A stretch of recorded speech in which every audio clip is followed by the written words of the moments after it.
Hey, this is Joel from Intercore Media. Today we'll be discussing the Ultragauge, which is an OBDII diagnostic tool.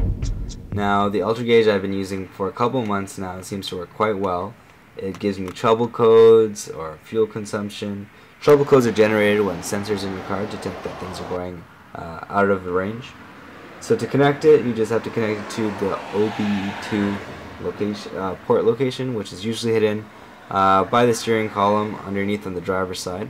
Just connect the end connector to the port right here, and the Ultragauge should turn on based off a low current that's pulling from there. With the car on, it'll detect the type of car. 9141 is the code used for Japanese cars, and it'll also detect the compatible gauges it has with your car.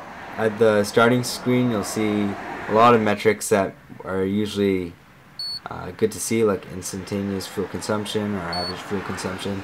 At each page, you can customize the gauges to show different metrics that you're interested in.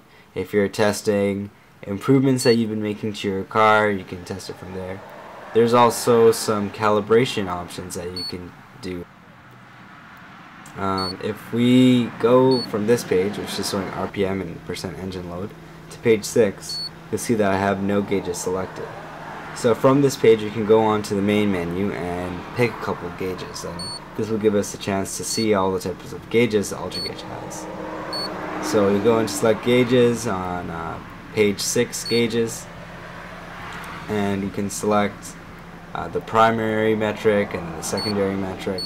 So let's just toss RPM, and I'll go through the list and we'll see what else there is. There's actually quite a few different gauges that we can measure against. Usually go to Canadian Tire and they'll charge you $100 just to check a trouble code, which is your check engine light. But this cost me around $78 with shipping and handling, and gave me the trouble code that I could take to my mechanic.